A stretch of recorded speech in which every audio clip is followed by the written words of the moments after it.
Hello guys. आज मैं आपको S4 हाना फ्यूरी सिक्योरिटी के बारे में बताने वाला हूँ। S4 हाना जनरली लोग S4 हाना के बारे में बात करते हैं, उसके बाद S4 हाना फ्यूरी के बारे में बात करते हैं।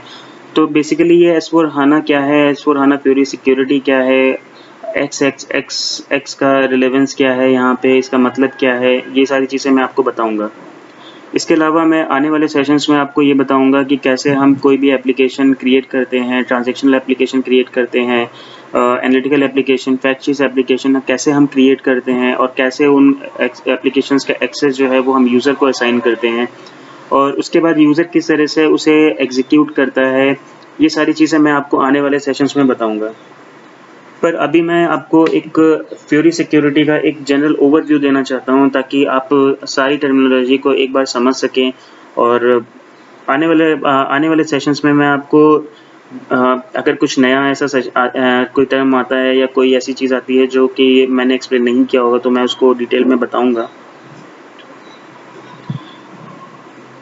तो सबसे पहले मैं आपको बताता हूँ कि फ्यूरी सिक्योरिटी बेसिकली है क्या। फ्यूरी एप्लीकेशंस जो होती हैं वो UI5 टेक्नोलॉजी पे बिल्ड हैं। इसका मतलब क्या है कि किसी भी यूज़र को अगर कोई एप्लीकेशन को एक्सेस करना है तो वो एक URL के थ्रू एक्सेस कर सकता है। उसे सिंपली जो URL है वो अपने वेब ब्राउज़र में डालेगा और उसके बाद वो अपनी आईडी पासवर्ड से लॉगिन करेगा और जो भी एप्लीकेशन उसको ऑथराइज्ड होंगे वो उन्हें एक्सेस कर सकता है। ये URL वो ये एप्लीकेशंस वो कहीं से भी कर सकता है। उसके लिए उसे किसी भी तरह का SAP प्लेटफॉर्म की ज़रूरत नहीं है। उसको किसी और टूल की ज़रूरत नहीं है। सिर्फ उसे एक वेब ब्राउज़र चाहिए जो कि फ्यूरी के कंपैटिबल हो। सिंपली वो URL को एंटर करेगा अपने स्मार्टफोन, डेस्कटॉप, टैबलेट, लैपटॉप किसी से भी वो URL को एंटर करेगा और उसके बाद वो अपने क्रेडेंशियल से लॉगिन करके अपनी एप्लीकेशंस को वो देख सकता है। जैसे ही वो लॉगिन करता है, लॉगिन करने के बाद उसे एक वेब पेज मिलता है। उस वेब पेज में सारे एप्लीकेशंस होती हैं जिसके लिए वो ऑथराइज्ड है। वो सारे एप्लीकेशंस जो हैं वो जिस पेज पे शो हो रही हैं उसे हम कहते हैं फ्यूरी लॉन्चपैड। ये फ्यूरी लॉन्चपैड पे जो एप्लीकेशंस होती हैं, इन एप्लीकेशंस को हम कहते हैं टाइल्स। टाइल्स एक बेसिकली एप्लीकेशन का ही सिनोनिम है। ये जो एप्लीकेशंस हैं, इन एप्लीकेशंस को यूज़र उस पे क्लिक करता है। क्लिक करने के बाद वो जो भी उसका वर्क है वो आगे वो उसको परफॉर्म कर सकता है। टाइल्स को हम कैसे क्रिएट करते हैं, कैसे उसे हम टारगेट के साथ मैप करते हैं, किस तरह से हम यूज़र को असाइन करते हैं, ये सब मैं आपको भी आने वाले सेशंस में इसका प्रैक्टिकल डेमो दे करके बताऊंगा। तब ये चीज़ें थोड़ा और क्लियर होंगी। लेकिन अभी आप इतना समझ लीजिए कि किसी भी एप्लीकेशन को यूज़ करने के लिए टाइल्स का यूज़ करते हैं, यूज़र जो है वो यूज़ करेगा। ये जो टाइल है इसे हम जब भी हम यूज़र को असाइन करते हैं तो हम बिज़नेस के रिक्वायरमेंट के हिसाब से, यूज़र के रिक्वायरमेंट के हिसाब से हम उसे मॉडिफाई करके यूज़र को हम असाइन कर सकते हैं। सपोज़ अगर यूज़र को हमने यूज़र मेंटेनेंस का एक्सेस दिया हुआ है तो वो यूज़र मेंटेनेंस जो है उसके लिए उसे सिर्फ डिस्प्ले का एक्सेस होना चाहिए या उसको चेंज का भी होना चाहिए या क्रिएट का होना चाहिए। ये सारी चीज़ें हम बैकएंड पे हम इसको ऑथराइज़ करेंगे और उसके बाद जब भी वो एक्सेस करेगा तो उसको उसी के अकॉर्डिंगली वो एक्सेस कर पाएगा। जब भी यूज़र लॉगिन करता है, लॉगिन करने के बाद बैकएंड पे चेक होता है। फ्रंट एंड से लॉगिन करेगा, उसके बाद बैकएंड पे चेक होगा कि ये इस यूज़र को किन-किन एप्लीकेशंस का ऑथराइज़ेशन है। जिन एप्लीकेशन का ऑथराइज़ेशन होगा उसे उसके फ्यूरी लॉन्चपैड पे उसे वो सारी एप्लीकेशंस दिखाई देंगी।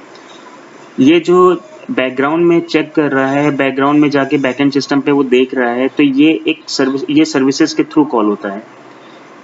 बेसिकली जब ओ डेटा सर्विसेज हम इसे बोलते हैं, तो ये जो ओ डेटा सर्विसेज होती हैं ये चेक करती हैं कि किसी भी पर्टिकुलर यूज़र को कौन-कौन से ऑथराइजेशंस हैं, कौन सी एप्लीकेशन ये इसको यूज़ करने का ऑथराइजेशन है, वही एप्लीकेशन को वो डिस्प्ले करेगा। उसके बाद जैसे ही वो उन एप्लीकेशन पे क्लिक करता है, क्लिक करने के बाद वो दूसरे पेज पे रीडायरेक्ट होगा। तो जैसे ही वो क्लिक करेगा फिर बैकएंड पे चेक होगा कि क्लिक करने के बाद उसे कौन सा सर्विस उसने कॉल करी है, अब उसे किस पेज के लिए एक्सेस देना है। फिर ये ओ डेटा सर्विस दोबारा चेक करेगा, फिर उसे उसी पेज पे वो रीडायरेक्ट करता है। इसको हम इस तरह से समझ सकते हैं जैसे कि हम एप्लीकेशन पे क्लिक करने का मतलब है कि जैसे हम SAP में ट्रांजैक्शन कोड एंटर करते हैं, जैसे ही हमने ट्रांजैक्शन कोड एंटर किया, एंटर करने के बाद सपोज हमने SU01 चलाया, SU01 चलाने के बाद यूज़र को यूज़र मेंटेनेंस की स्क्रीन दिखती है SAP में। इसी तरह से यहाँ पे क्या होता है कि यहाँ पे जैसे ही यूज़र क्लिक करता है, क्लिक करने के बाद उसे जो स्क्रीन दिखेगी वो यूज़र मेंटेनेंस की स्क्रीन दिखती है, बट यहाँ इस केस में उसे ब्राउज़र पे वो स्क्रीन शो करेगी, जिसका GUI एकदम सेम होगा, जिसका फंक्शनैलिटी एकदम सेम होगी, बट वो ब्राउज़र पे ओपन होगा। तो क्लिक करने के बाद वही पेज खुलना है, तो ये सारी चीज़ें कौन चेक करेगा? ये ओ डेटा सर्विसेज हैं, ये काम करती हैं, जो कि रन टाइम पे चेक करेंगी कि क्लिक बैकएंड पे चेक करेंगी और यूज़र को कौन-कौन से ऑथराइजेशंस हैं, क्या काम कर रहा है, किस तरह की चीज़ें वो करना चाह रहा है, ये सारी चीज़ें वो बैकएंड पे चेक करेगा। अब क्या है कि जब ओ डेटा सर्विसेज सिर्फ ऑथराइजेशंस वगैरह ही नहीं चेक करता, और भी बहुत सारी चीज़ें हैं जिनको अलग-अलग तरीके के ओ डेटा सर्विसेज होती हैं जो काम आती हैं एप्लीकेशंस को रन करने में, एप्लीकेशंस क्रिएट करने में। इन सारी ओ डेटा सर्विसेज का ऑथराइजेशन भी हमें यूज़र को देना होता है। तो अब ये कैसे देते हैं, ओ डेटा सर्विस कौन-कौन सी होती हैं, किस तरह से हम ओ डेटा सर्विसेज को क्रिएट करते हैं, ओ डेटा सर्विसेज को हम असाइन करते हैं, कैसे हम मेटा डेटा लोड करते हैं, ये सारी चीज़ें मैं आपको डेमो देकर के बताऊंगा, तब और अच्छे से आपको चीज़ें क्लियर होंगी। तो friends, what is S4? S4 basically है क्या? S4 एक बिजनेस सूट है जो SAP ने डिज़ाइन किया है और ये इन मेमोरी डेटाबेस पे काम करता है। इन मेमोरी डेटाबेस का मतलब है कि ये रन टाइम पे ये वर्क करता है।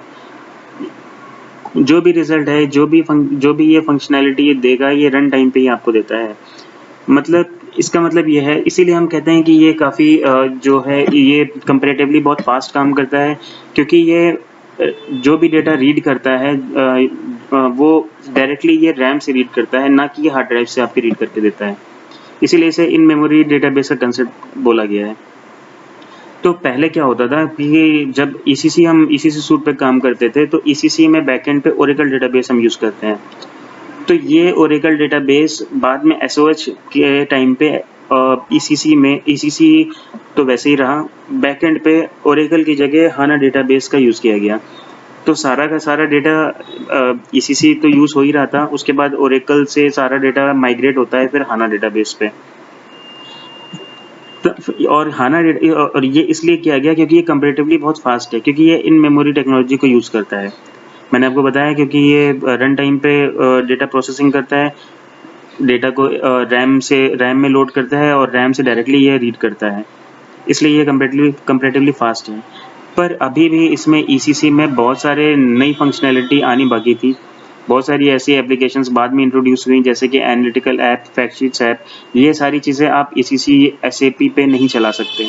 इसके लिए आपको इन्हेंस फंक्शनैलिटी दी गई उसके बाद, जिसको बोला गया S4 हाना। S4 तो ये S4 और S4 हाना जो है, ये बेसिकली इसी को हमने कहा है S4 हाना। हाना एक डेटाबेस है, इसमें भी सिक्योरिटी होती है, हाना डेटाबेस में भी सिक्योरिटी हम करते हैं, पर अभी हम उसके बारे में बात नहीं करेंगे। मैं पहले आपको S4 हाना के बारे में बताता हूँ।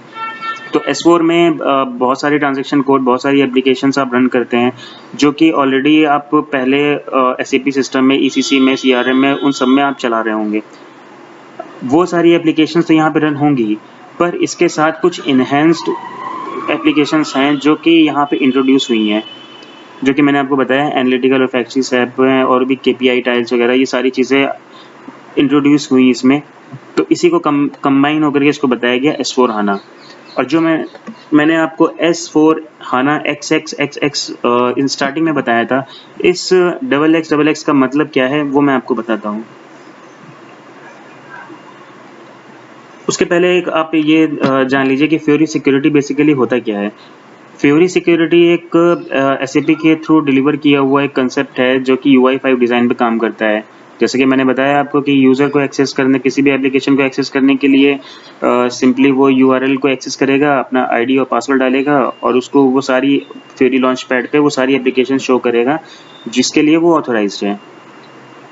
और ये सारी चीज़ें जो हैं उसके लिए हमें ओडेटा सर्विसेज को भी एक्टिवेट करना पड़ता है। वो ओडेटा सर्विसेज का ऑथराइजेशन हमें देना पड़ता है यूज़र को। तो इस तरह से ये फ्यूरी सिक्योरिटी जो मैंने बताया, ये इस तरह से हम काम करते हैं इस पे।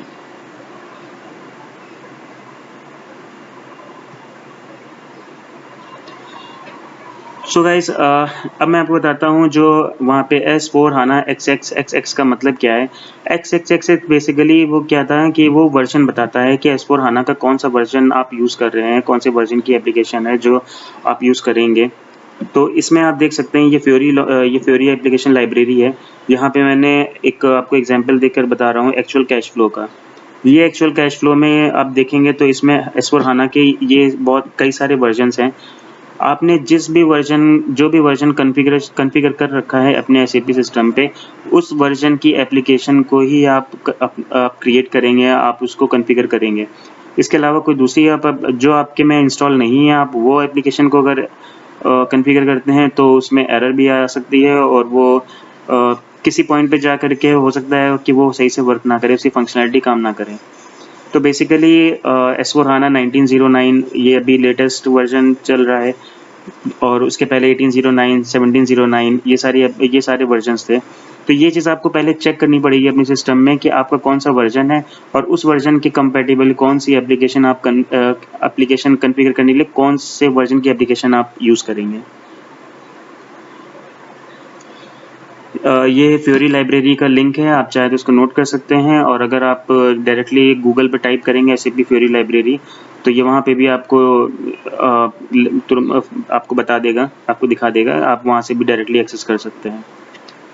इस फ्यूरी लाइब्रेरी में बेसिकली सारी एप्लीकेशंस आपको मिल जाएंगी, डिफरेंट टाइप ऑफ एप्लीकेशंस जो हैं वो सारी आप वहाँ से निकाल सकते हैं। आप उनकी एक्सेल भी निकाल करके सेव करके रख सकते हैं, पर वो बहुत ज़्यादा डेटा हो जाता है। तो वो कैसे फ़िल्टर आउट करना है और किस तरह से हम फ़िल्टर करेंगे उन सबको, ये भी मैं आपको इसका डेमो दे करके बताऊँगा।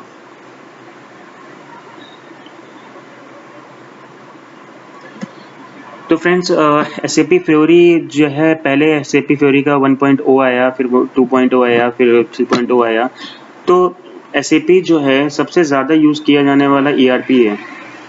वैसे तो मार्केट में और भी बहुत सारे ERPs अवेलेबल हैं, पर SAP को सबसे ज़्यादा इसलिए प्रेफर किया जाता है क्योंकि SAP टाइम टू टाइम अपनी फंक्शनैलिटी को, अपने कॉन्फ़िगरेशन को हमेशा इन्हांस करता रहता है।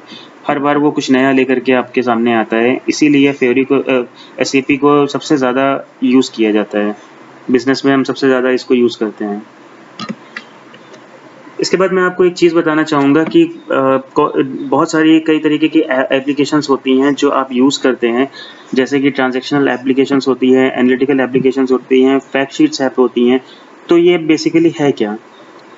तो ट्रांज़ैक्शनल ऐप जो होती हैं वो हम कोई भी टास्क को क्रिएट करने के लिए, कुछ भी हम चेंज करना है, हमें अप्रूव के प्रोसेस वगैरह करने होते हैं, तो उसके लिए ट्रांज़ैक्शनल ऐप हम यूज़ करते हैं। जैसे सेम वही सारी चीज़ें जो हमने SAP में यूज़ करी हुई हैं, जैसे कि MM01, BA01 का ट्रांज़ैक्शन है। उन ट्रांज़ैक्शन की बेसिकली हमने एक एप्लीकेशन बना दी जो कि ब्राउज़र के थ्रू यूज़र एक्सेस कर सकता है। सपोज़ अगर कोई यूज़र है जिसको मटेरियल मैनेजमेंट का एक्सेस देना है और वो मटेरियल मैनेजमेंट करता है, तो हमने एक एप्लीकेशन बनाई उस यूज़र के लिए मटेरियल मैनेजमेंट की और उसका एक्सेस हमने यूज़र को दे दिया। अब वो यूज़र कहीं से भी बैठ करके अपने ब्राउज़र के थ्रू उसे लॉगिन कर सकता है और मटेरियल मैनेजमेंट पे काम कर सकता है। उसके बाद आती हैं एनालिटिकल ऐप्स। तो एनालिटिकल ऐप्स जो होती हैं ये बेसिकली एक आपको विजुअलाइजेशन देती हैं कि जैसे सपोज़ आप जो भी काम आपने किया होगा, पहले का कुछ डेटा होता है, वो आपको ग्राफिकल फॉर्म में शो करेगा कि जैसे आपका अगर क्वार्टर का रिजल्ट होता है कि हाँ कितना ग्रोथ, कंपनी की ग्रोथ किस हिसाब से हो रही है, 2015 में किस अकॉर्डिंग ग्रोथ हुई थी, कितनी हुई थी, 2016 में कितनी हुई थी, 17 में कितनी हुई थी, आज की डेट में कितनी ग्रोथ है। तो इस सब का एक ग्राफिकल रिप्रेजेंटेशन देता है एनालिटिकल ऐप। तो ये सारी चीज़ें फ्यूरी के थ्रू ही पॉसिबल हो पाई। इसके बाद आती हैं फैक्ट शीट्स ऐप। तो फैक्ट शीट्स ऐप क्या होता है, ये बेसिकली सर्च एंड एक्सप्लोर पे काम करता है। और इसमें क्या होता है कि ये बेसिकली जब भी हम कोई फैक्ट शीट्स ऐप बनाते हैं तो इसके लिए कोई टाइल का यूज़ नहीं करते हैं। इसे हम डायरेक्टली जाकर के सर्च करते हैं और वहाँ से हम इसको एक्सेस कर लेते हैं। जैसे जब सर्च करने के बाद हम उसे एक्सेस करते हैं तो उसके रिस्पेक्ट में और भी जितने एप्लीकेशंस होती हैं उन सारे एप्लीकेशंस का लिंक हम वहाँ से उनको एक्सेस कर सकते हैं। तो ये बेसिकली क्या होता है कि ये डॉक्यूमेंटेशन पर्पस के लिए हम यूज़ करते हैं इसको, इस फैक्ट शीट्स ऐप को। तो ये सारी चीज़ें, ये एप्लीकेशन हम कैसे क्रिएट करते हैं, इसका काम क्या है, ये सारी चीज़ें मैं आपको एक डेमो दे करके बताऊंगा, तो ये आपको और भी अच्छे से क्लियर हो पाएगा। इसके साथ ही मैं एक चीज़ और आपको बताना चाहता हूँ। ट्रांजैक्शनल ऐप के साथ में एक आती है UI transactional apps. UI transactional apps basically क्या है, ये इन्हेंस्ड वर्जन है ट्रांजैक्शनल ऐप का। इसमें कई सारी चीज़ें हैं जो ट्रांजैक्शनल ऐप्स हैं जो सारी के सारे आप SAP पे चला सकते हैं। कुछ जो इन्होंने इन्हेंस करी हैं जो कि सिर्फ UI पे चलने वाली हैं, वो भी आपको मैं दिखाऊंगा कि कैसे वो UI पे उनको हम क्रिएट करते हैं। बट बेसिकली डिफरेंस बस दोनों में इतना ही है कि ट्रांजैक्शनल ऐप जो है वो सिर्फ और सिर्फ वो SAP पे भी चलेंगी, फ्यूरी पे भी चलेंगी। बट UI ट्रांजैक्शनल ऐप कुछ होंगी जो इन्हेंस्ड हुई होती हैं, वो सिर्फ आपकी ब्राउज़र पे ही ओपन होती हैं।